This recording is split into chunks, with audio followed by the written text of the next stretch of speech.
this YouTube channel. Ya, halo, selamat pagi semuanya. Halo, Terima Pak. kasih banyak ya Pagi. buat Pak Matius sama Pak Markus sudah invite saya ke acara ini. Ini pertama kali nih, jadi saya senang banget bisa ketemu teman-teman dari Axelis ya. Jadi mudah-mudahan hasil dari apa yang saya sharing dan mungkin nanti diskusi juga bisa bermanfaat buat semuanya. Ya, justru ini kehormatan buat kita nih ya, Bro Felix bisa join. Thank you banget loh. Thank you. Ya, Ya, saya sebagai pelanggan setia Grab ya, tentunya wah, pengen mantap. rahasia dapurnya Grab. Mantap. Thank you Pak Matius sama mungkin buat pelanggan Grab setia ya. Pesan sponsor, jadi yang belum beli paket ceria silakan dibeli ya, soalnya penawaran terbatas. Jualan jadinya. Siap, Pak. Oke, mungkin saya bisa mulai ya. Saya mohon izin untuk bisa sharing screen saya. Oke, kalau misalnya sudah kelihatan, tolong diinfo ya. Oke, sudah terlihat ya, Pak ya. Yap, terima kasih. Ya, jadi hari ini saya mau coba untuk sharing mengenai digital culture dan juga digital workforce untuk di Grab ya. Nah, pertama kan kalau orang Indonesia bilang kalau nggak kenal maka nggak sayang. Jadi biar saya disayang sama tim Axelis ini kenalan dulu ya.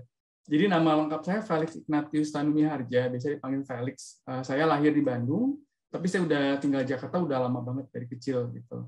Jadi sekarang keluarganya kita bertiga, foto sebelah kiri itu ada istri saya dan anak saya 4,5 tahun umurnya, namanya Renhard. Nah, untuk kuliahnya sendiri saya tuh kebetulan lulus di Universitas Binus ya. Di sana saya ketemu Pak Matius juga. Itu suatu berkah untuk ketemu Pak Matius. Jadi saya juga banyak belajar dan juga mendapat network lebih luas. Jadi saya ambil teknik informatika dari 2001 sampai 2005 ya. Nah, lalu dari 2005 itu saya juga sudah bekerja, pengalamannya sekitar kurang lebih 16 tahun ya sampai tahun ini. Awal tuh saya lebih banyak fokus di produk dan kategori manajemen dan marketing gitu. Lalu saya juga mencoba peruntungan di sales, di account management, dan juga di akuisisi. Ya. Nah, kalau dari industri sendiri, saya sebenarnya di awal tuh fokus di komputer hardware selama 12 tahun kurang lebih. Tapi udah itu saya banting setir karena saya lihat nih kayaknya ada yang menarik di dunia teknologi, makanya saya banting setir ke yang hospitality atau online travel agent, dan sekarang di ride hailing atau delivery business. Ya. Nah, dari employer sendiri, perusahaan-perusahaan itu ada Samsung, ada Asus, ada HP, Dell, Lenovo, itu yang komputer hardware.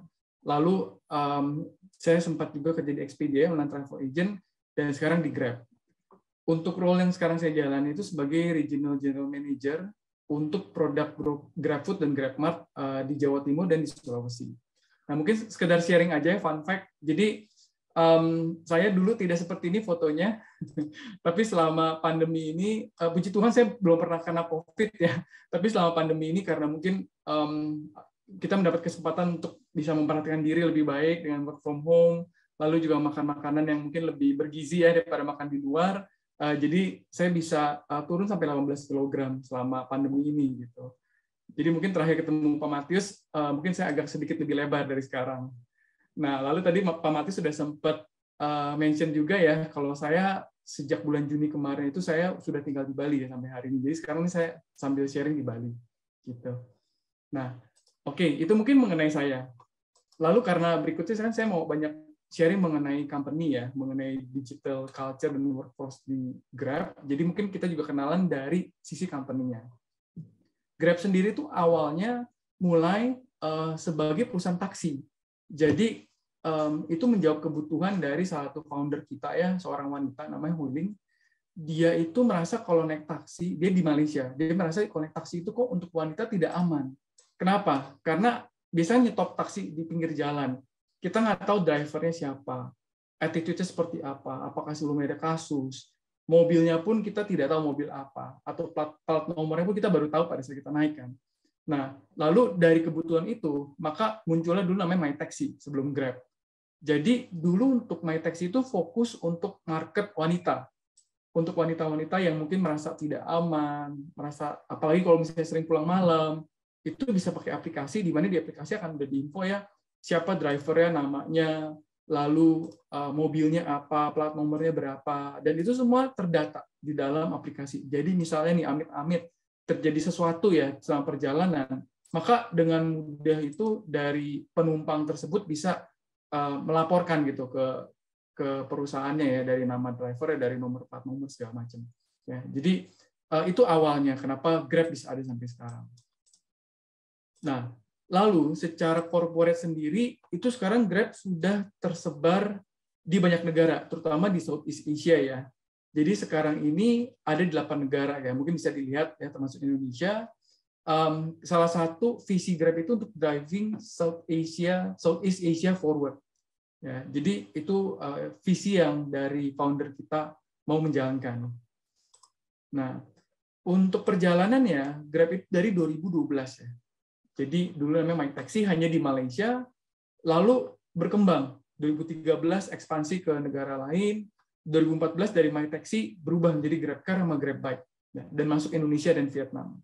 2015 ada Grab Express, 2016 GrabShare, 2017 itu ada namanya GrabPay. Kalau di Indonesia mungkin pakai OVO. Dan mungkin teman-teman juga tahu Grab kemarin ini baru investasi lagi ya ke OVO dan menjadi salah satu pemegang saham yang terbesar di OVO gitu. Dan juga di 2017 itu ekspansi lagi ke Kamboja dan juga Myanmar. 2018 itu baru ada GrabFood dan GrabAds ya. Jadi kalau teman-teman yang pakai aplikasi Grab, kadang-kadang bisa lihat tiba-tiba Unilever ada iklan atau mungkin Disney ada iklan gitu. Karena itu ada GrabAds.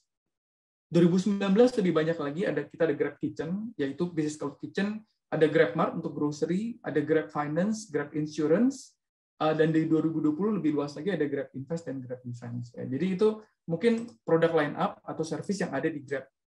Memang nggak semuanya ada di Indonesia ya. Contoh Grab Invest, Grab Defense, Grab Finance, Grab Insurance itu sekarang masih belum masuk ke Indonesia. Karena kan pasti untuk secara financial itu tiap negara berbeda-beda ya dari perizinannya. Tapi mudah-mudahan dalam waktu dekat kita juga bisa meluncurkan service yang sama di Indonesia. Nah, ini adalah salah satu visi dan misinya juga. Grab mau menjadi number 1 super app di Southeast Asia.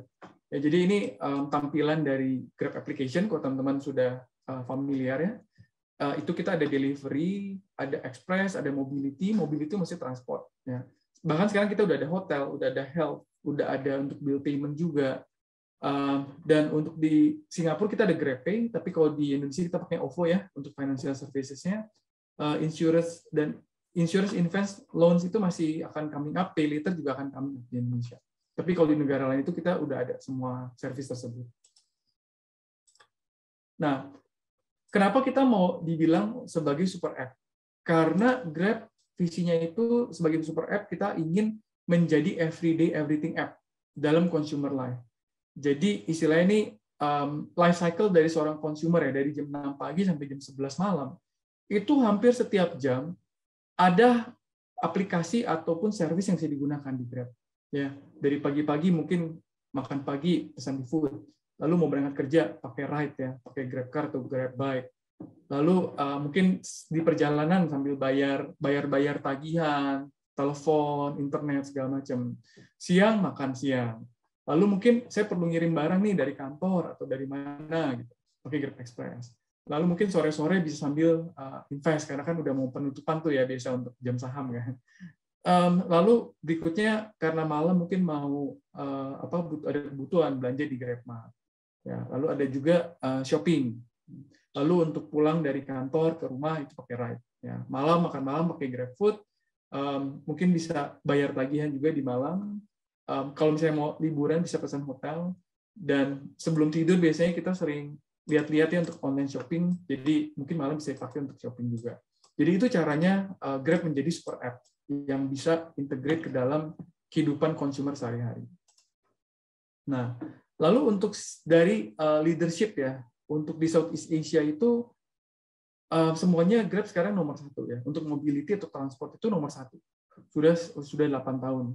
Ya, untuk delivery pun di Southeast Asia itu biarpun baru 3 tahun, tapi Grab juga sudah nomor 1 ya. Ini untuk food delivery. Jadi mungkin belum termasuk untuk yang grocery karena grocery masih cukup baru ya, baru 1 tahun.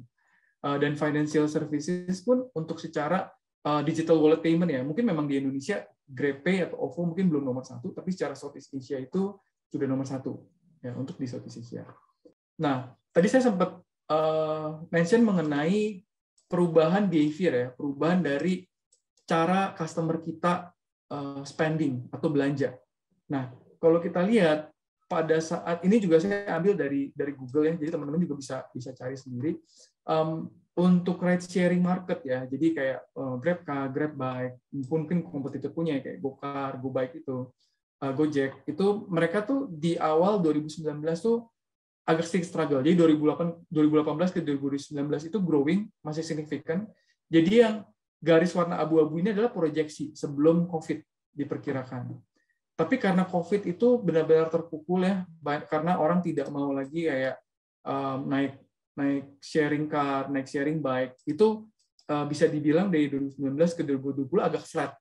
Yang harusnya growing itu agak flat. Jadi ada yang hilang di sini. Customer yang mungkin tidak mau menggunakan service itu. Tapi untungnya 2021 itu tadi Pak Matis juga udah sempat sharing ya. Sekarang mall udah rame, kafe juga udah penuh, dan orang-orang sudah mobilitasnya hampir seperti normal lagi. Jadi 2021 itu udah mulai growing. Ya, jadi ini change of behavior yang kita lihat untuk pengguna ride sharing ya. Jadi kayak GrabBike dan GrabCar. Tapi kalau kita lihat dari sisi food itu beda sekali. GrabFood itu malah selama pandemi naiknya signifikan, hampir 2 kali lipat ya dari sisi ordernya. Dan juga dari sisi customer pun menambah, karena mungkin dulu orang-orang yang tadi Pak Matius sempat bilang dulunya nggak suka pakai GrabFood, tapi karena sekarang dengan ada change of behavior ini, itu naik 1,5 kali lipat dari jumlah konsumernya GrabFood. Ya, dan ini datanya nggak hanya untuk Indonesia, ini Grab secara keseluruhan. Jadi di sini change of behavior yang kita lihat. Nah, mungkin teman-teman bingung nih, ini Pak Felix katanya mau sharing mengenai digital workforce dan digital culture. Kok malah jadi promosi Grab ya? Nah, jadi sebenarnya saya sharing ini untuk background-nya, untuk masuk ke materi yang mungkin berhubungan ya. Nah, jadi kan tadi judulnya adalah digital culture dan digital workforce ya. Nah, tadi kita udah tahu mengenai kondisi market, kondisi Grab. Mungkin sekarang saya lebih zoom in ke apa saja yang menjadi kendala kalau kita nih secara company atau kita secara sebagai employee ya, sebagai pelaku digital, kita mau melakukan digital transformation menjadi digital culture dan juga digital workforce ya. Pertama itu paling sulit adalah merubah company culture. Apalagi kalau kita bicara mengenai company corporate ya. Tadi kan Pak Franky udah sempat sharing ya, kebanyakan corporate company yang besar yang Fortune 500 udah pakai SAP. Nah, itu adalah satu hal yang positif sebenarnya. Karena untuk merubah company culture itu tidak mudah. Dari yang tadi manual, semuanya mungkin tanda tangan kertas, atau mungkin tanda tangan email, sekarang harus semuanya serba digital. Semua pakai app, semuanya pakai cloud. Ya, itu yang paling susah. Kedua, kalau di digital strategi ya, jadi kalau company go digital, mereka biasa berpikir campaign mentality. Maksudnya apa? Sekarang saya buat campaign untuk periode waktu tertentu, udah selesai, udah selesai. Itu tidak bisa untuk digital transformation. Tapi kita harus berpikir long term. Tidak hanya karena, oh ya sekarang pandemi nih, kita campaign untuk digital. Tapi setelah pandemi, terus kita balik lagi ke culture yang sebelumnya. Itu tidak bisa. Nah, ini harus something yang sustainable. Sesuatu yang kita bisa aplikasikan untuk jangka panjang. Nah, berikutnya, salah satu challenge juga untuk digital, gimana caranya biasanya kita ketemu di kantor, kalau mau ngomong sama teman tinggal colek aja, ngobrol yuk gitu. Sekarang nggak bisa. Ini boro-boro kita ngomong masalah different department ya, different team gitu. Ini kita satu tim aja sekarang udah mungkin agak lebih susah. Kalau kita mau ngobrol harus chatting dulu, bilang saya bisa buka waktunya nggak gitu. Ya. Lalu berikutnya karena selama pandemi ini dan juga mungkin sebelum pandemi banyak company yang mereka tidak mau mengalokasikan resources ya, sumber daya baik dari orang, dari teknologi maupun budget. Jadi kayak tar dulu deh kalau misalnya untuk digital transformation ya, untuk beli mungkin kayak hosting cloud gitu. Nanti dulu deh, ya mungkin sekarang belum in. Atau untuk memperbarui software yang tadi kayak misalnya mungkin kayak SAP atau software yang lebih sophisticated. Oh mahal, kayaknya belum butuh. Ya, itu yang menjadi salah satu kendala juga. Dan terakhir, karena kita kan sebagai company pasti kita harus serve our customer ya, customer kita kan. Gimana cara kita mempelajari dan juga kita beradaptasi terhadap behavior customer yang berbeda. Tadi saya sempat share behavior customer Grab itu berubah dengan adanya pandemi ini. Nah, itu kita harus bisa tahu gimana cara kita bisa memahami. Gitu. Nah, kalau kita misalnya sebagai company kita udah tahu, oke, itu challenges-nya. Lalu apa saja harus kita perhatikan kalau kita mau berubah menjadi digital culture dan digital workforce? Ya, balik lagi ke culture company. Itu menjadi fondasi. Karena tanpa merubah culture, maka tidak mungkin bisa berubah melakukan digital transformation. Ya. Setelah culture-nya sudah terbuild untuk culture digital, itu harus tidak hanya dituangkan dalam bentuk teori ya, dalam bentuk mungkin slides atau tertulis, tapi harus dilaksanakan oleh strategic leadership-nya, oleh CEO-nya, oleh CFO-nya, oleh VP-nya, oleh director-nya. Karena kita sebagai employee, kita hanya bisa mengikuti apa yang pemimpin kita lakukan. Kalau enggak, sama aja bohong. Nah, berikutnya, dari leadership sudah clear, culture-nya ini. Nah, kita harus cari orang-orang atau talent-talent yang memang berhubungan dengan digital. Baik dari back-end-nya, misalnya kita cari untuk IT talent-nya yang dari digital, maupun misalnya dari HR-nya, dari HR operational, ya, untuk bisa melaksanakan digital culture ini. Nah, itu karena orang-orang adalah yang mengerjakan, yang melakukan. Nah, setelah ada orang-orang digitalnya, digital talent-nya, baru kita buat project atau operational structure-nya. Gimana cara kita merubah dari mungkin yang manual atau non-digital menjadi digital. Dan terakhir, yang tidak kalah penting, itu adalah untuk sistemnya. Ya, jadi kalau kita bilang, oh ya kita digital, tapi tidak tersedia. Mungkin kayak dari sisi hardware-nya, employee tidak mendapat misalnya PC atau komputer yang mumpuni. Atau secara network-nya kurang mendukung. Security-nya kurang baik. Atau misalnya sekarang masih semuanya sangat mengandalkan server sendiri, belum ke cloud, ya, belum ke cloud computing. Maka itu tidak bisa. Jadi teknologi pun harus mendukung dari culture sampai ke digital transformation. Nah, tadi kan saya lebih banyak berbicara mengenai dari sisi company-nya. Lalu kita sekarang melihat dari sisi workplace-nya. Ya, karena kan tadi digital culture, digital workforce. Jadi workplace-nya seperti apa? Nah, ini ada beberapa hal ya. Pertama, balik lagi secara workplace, culture dan awareness juga itu penting. Jadi gimana kita melihat bahwa teknologi dan environment ya, lingkungan itu mendukung. Untuk misalnya remote working, lalu untuk secara komunikasi, itu culture-nya dan awareness-nya pun ada. Ya. Baik dari internal kita secara perusahaan maupun dengan pihak eksternal, misalnya vendor atau customer. Nah, ini collaboration itu sangat-sangat penting sekali. Saya secara pribadi, saya mengalami kalau kita berbicara mengenai digital workplace, digital workforce, itu collaboration sangat penting. Karena dengan keterbatasan kita masing-masing work from home, work from anywhere, kita harus melakukan kolaborasi. Ya, jadi komunikasi, kolaborasi. Jadi dengan ada tools untuk collaboration itu sangat membantu sekali. Nah, berikutnya adalah virtual work environment. Jadi kita misalnya secara culture dan juga collaboration sudah bagus, tapi harus ada virtual environment. Karena kan tadi work from home, work from anywhere, ya device-nya harus mumpuni, secara network-nya pun harus baik gitu. Nah, makanya berikutnya seamless networking. Ya, jadi biarpun kita kerja dari rumah, kerja dari Bali, kerja dari luar negeri pun, itu harus reliable untuk remote networking-nya. Karena kalau enggak, maka ya mungkin bohong ya kita ngomong mengenai digital workplace, digital workforce gitu.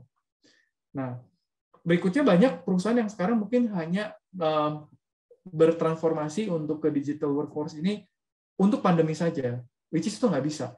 Harus secara continuity.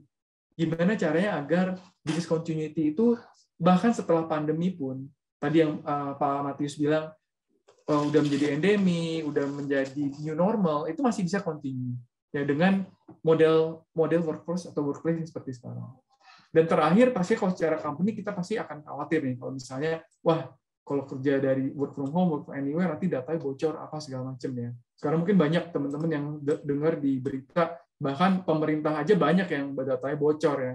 Nah, makanya security itu pun kita harus adaptasi dengan kondisi ini. Biasanya kita bisa kontrol semua secara fisikal di kantor, kali ini nggak bisa ya. Jadi gimana caranya kita mengkontrol security tersebut beradaptasi dengan kondisi yang ada sekarang. Ya, mungkin itu sih yang saya mau sharing mengenai digital culture, digital workforce untuk di Grab ya. Nah, jadi pertanyaannya adalah apakah kita semua siap untuk merangkul, untuk menjalani digital culture dan digital workforce? Yang tadi Pak Matius bilang mungkin akan menjadi new normal. Ya, mungkin sekian dari saya. Saya mungkin sekarang buka aja sesi untuk Q&A ya, untuk tanya jawab. Terima kasih. Wow, luar biasa banget nih materi dari Pak Felix. Terima kasih banyak Pak Felix sharingnya. Oke, teman-teman, kalau ada yang mau bertanya, silakan kita membuka sesi pertanyaan sekarang. Boleh disampaikan di chat, ataupun kalau mau ngomong langsung dengan Pak Felix, kesempatan jarang loh ini, bisa langsung nyalain kamera, kita ngobrol bareng sama Pak Felix. Oke. Di kolom chat ini ada pertanyaan nih dari Pak Perdana ya. Pak Felix, bagaimana culture changes strategi yang akan dilakukan untuk sinergi Grab dan Bank Fama? Silakan Pak Felix. Iya, oke. Mungkin kalau untuk pertanyaan ini, mohon maaf sekali saya nggak bisa sharing ya, karena kan mungkin teman-teman baru tahu Grab kita baru IPO. Jadi memang kita di Grab itu cukup ketat mengenai informasi mengenai strategi ya. Jadi mungkin saya belum bisa sharing, kecuali memang misalnya sudah ada keluar gitu. Contoh yang saya bisa sharing ya, mungkin teman-teman udah tahu juga Grab kita baru invest untuk di sisi financial ya. Kita baru invest lagi di OVO menjadi majority. Jadi mungkin kedepannya teman-teman akan lebih banyak lihat integrasi antara Grab dengan OVO. Lalu baru saja kalau nggak salah bulan lalu kita baru juga invest di Bareksa, ya salah satu security company yang cukup besar di Indonesia.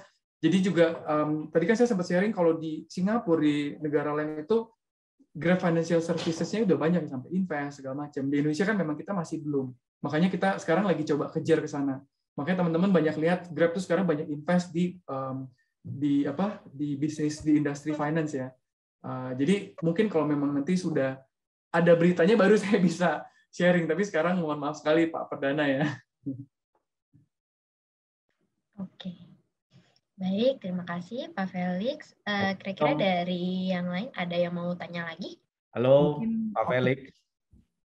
Dan Pak Matius, silakan Pak. Iya, halo Pak Matius. Saya, adiknya. Sorry. Pak Markus ya. Ya, memang suaranya mirip kita.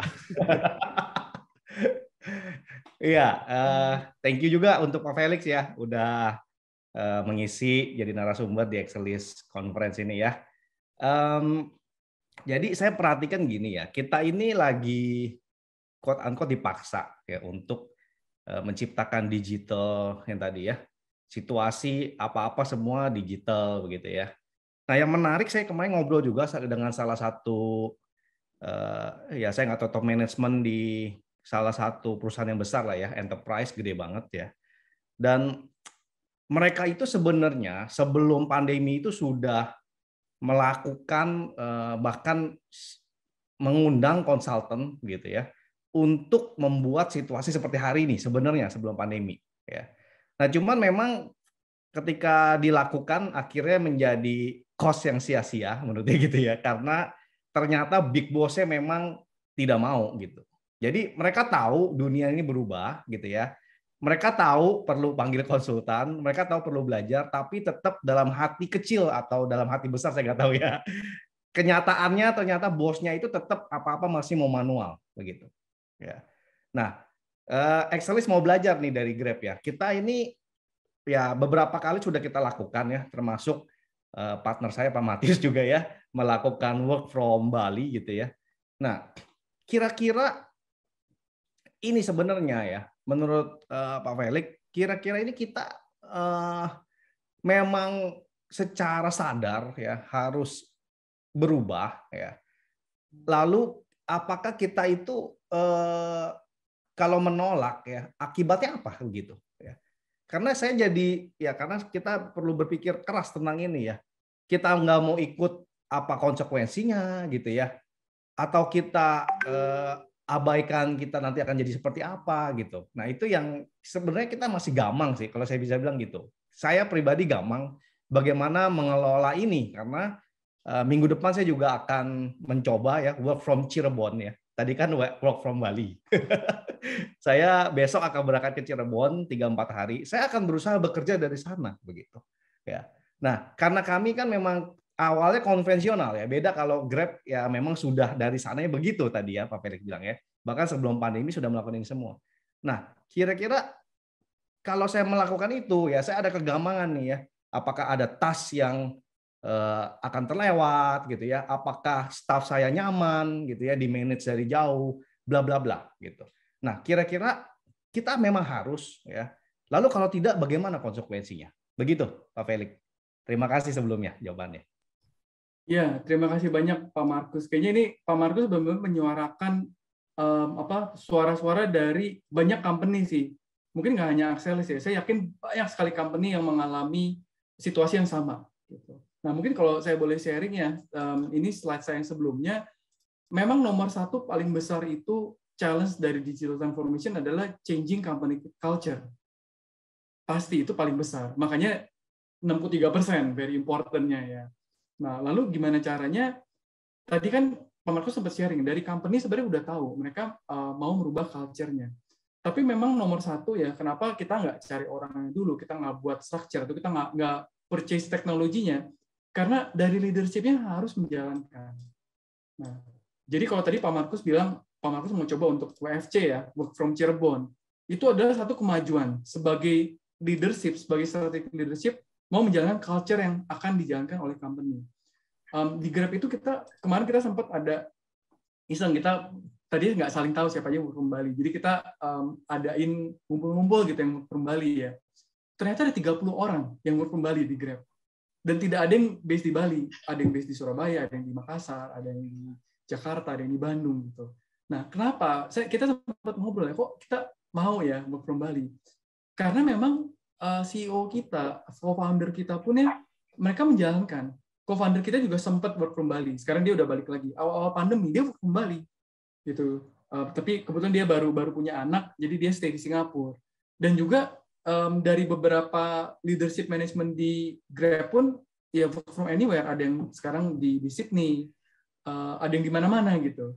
Jadi memang tadi ya balik ke yang Pak Markus bilang, kalau memang dari leadership-nya tidak menjalankan, menurut saya bohong sih itu bisa kejadian. Ya, jadi makanya kenapa sebelum kita cari talentnya dulu, leadership-nya itu harus align dulu. Selama leadership tidak align, maka itu tidak akan kejadian. Nah, lalu apa konsekuensinya? Ya, menurut saya cukup jelas sekali ya. Pertama dari sisi secara agility ya, secara kelincahan dari perusahaan itu pasti nggak akan, konvensional pasti akan lebih lambat. Tadi Pak Mati sharing mengenai sekarang anak muda udah Instagraman, udah TikTokan, segala macam ya. Sedangkan mungkin yang kalau saya juga nggak Instagraman, by the way nggak Instagram, nggak TikTokan. Jadi saya juga sama nih, kayak Pak Mati, saya masih Facebook gitu. Ya pasti akan ketinggalan sama yang muda-muda. Ditambah lagi sekarang talent-talent yang beredar ya. Sekarang tuh yang namanya digital talent tuh sangat langka. Kita mengalami kelangkaan digital talent dan rebutan. Ya, saya baru mau hiring satu orang ke Grab ya. Baru aja selang berapa hari tiba-tiba udah mendapat offer dari company lain. Itu kejadian gitu. Ada yang udah deal, udah sign, tiba-tiba diambil sama company lain. Sebegitunya sekarang digital talent. Nah, bayangin aja Grab yang sebagai company kita udah benar-benar menjalani digital culture, masih mengalami ya kelangkaan talent. Apalagi company yang konvensional. Sudah pasti itu tinggal tunggu waktu menurut saya. Tambah lagi itu dari sisi talent. Dari sisi customer juga pasti kan sekarang mereka sudah beradaptasi ya dengan digital culture gitu. Gimana cara kita bisa serve customer kalau company sendiri tidak menjalani digital culture? Ya, jadi menurut saya konsekuensi saya bisa bilang tuh fatal. Tinggal tunggu waktu aja company-nya kapan akan tutup. Dan saya yakin kalau Axelis di bawah kepemimpinan Pak Markus, Pak Matius nih sekarang sudah melakukan revolusi yang besar ya untuk menuju ke sini. Bahkan tadi Pak Matius WFB udah, Pak Markus mau WFC nih. Jadi mudah-mudahan ini bisa memberikan culture yang sesuai gitu untuk company, dan teman-teman yang lain mungkin sekarang saya masih masih izin ya, masih malu gitu loh untuk WFB atau work from anywhere, tapi dengan leadership melakukan ini pasti akan menjadi culture di company. Mohon maaf mungkin agak panjang jawabannya, tapi kurang lebih itu dari saya.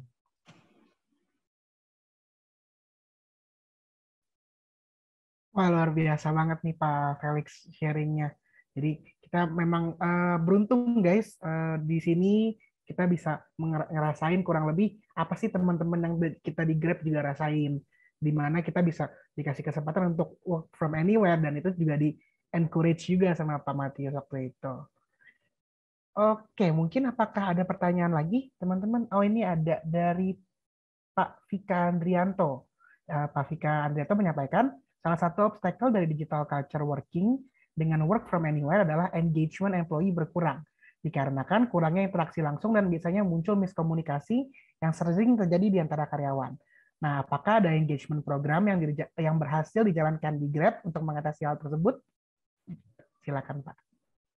Iya, terima kasih. Ini pertanyaan bagus sekali dan ini sangat relevan. Kayaknya semua company juga pasti yang mungkin yang baik yang sudah ada digital culture maupun yang masih konvensional, pasti selama pandemi ini mengalami nih masalah komunikasi, masalah engagement. Kalau di Grab sendiri tuh bisa dibilang employee engagement itu sangat-sangat banyak sekali. Ya, kalau saya pribadi, saya tuh suka dengan istilah gini, lebih baik kita over communicate daripada miscommunication. Artinya apa? Saya berusaha tuh untuk komunikasiin sebanyak mungkin ke tim saya, ke bos saya. Bahkan hal-hal kecil saya coba komunikasikan. Ya, kenapa? Karena lebih baik ya kita dan kadang saya komunikasi berkali-kali untuk hal yang sama ya. Karena kadang mungkin saya lupa, ini saya udah komunikasi atau belum ya. Lebih baik kita komunikasikan aja. Daripada misalnya, udah deh saya nggak mau ngomong, nanti ternyata ada miscommunication. Nah, kalau di Grab sendiri, kita itu ada yang namanya, kalau secara pekerjaan ya, kita tuh ada namanya weekly one-on-one. Jadi saya dengan direct report saya, sekarang tuh ada 5 orang ya, setiap minggu tuh kita ada waktu setiap 30 menit untuk ngobrol. Dan ini bukan untuk reporting ya, maksudnya bukan tim saya harus report pencapaian mereka seperti apa. Ini benar-benar kita ngobrol, mereka sekarang masalahnya apa sih, lalu mereka butuh bantuan apa, gimana cara kita ngembangin bisnis kita lebih baik lagi. Gitu. Kedua, kita ada namanya weekly business report, weekly business review, WBR.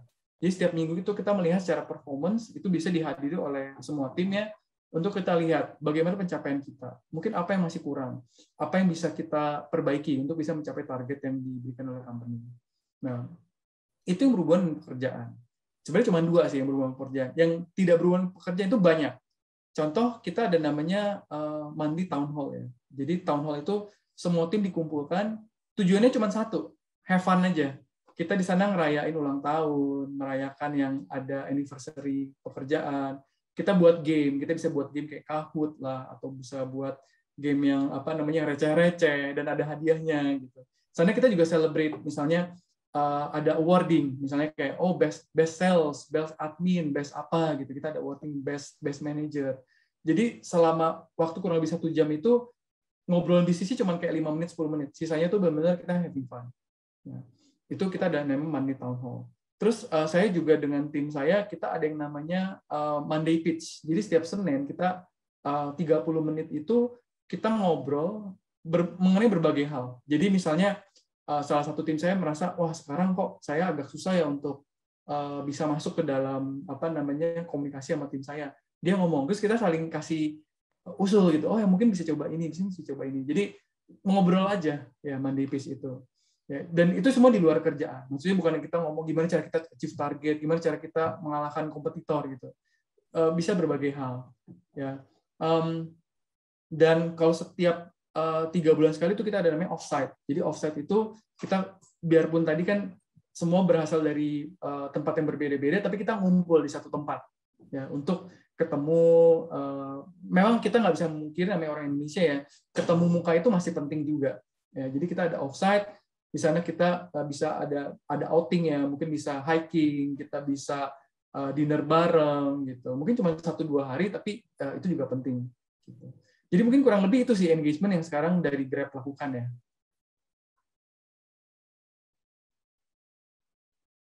Oke, baik. Terima kasih, Pak. Mungkin yang tadi iseng-iseng ngumpul di Bali, teman-teman yang WFB, itu juga bentuk engagement-nya juga ya, Pak ya? Iya benar. Jadi yang sebenarnya yang memprakarsa itu bukannya kita-kita. Jadi kebetulan manajer saya yang orang Thailand itu dia ke Bali dan dia bilang ini nih saya lagi ke Bali nih, ketemuan yuk gitu. Terus pas kita kumpul-kumpul ternyata banyak orangnya. Jadi kita juga sama ini nggak saling tahu gitu. Sini kerja dari Bali. Saya juga nggak ngomong ke semua orang. Saya kerja dari Bali. Gitu. Ya ternyata memang banyak gitu orangnya. Baik, jadi memang perlu komitmen dari strategic leadership juga ya Pak ya, sampai ke engagement bisa sampai ke semua level dari sebuah organisasinya. Betul sekali. Oke, terima kasih banyak Pak Felix untuk sharingnya, sangat insightful, sangat menarik, sangat menginspirasi kita semua. Ya, terima kasih banyak ya untuk Axelis, untuk Pak Matius, Pak Markus sudah mengundang saya. Mudah-mudahan tadi yang saya sharing juga bisa bermanfaat buat Axelis, buat teman-teman sekalian.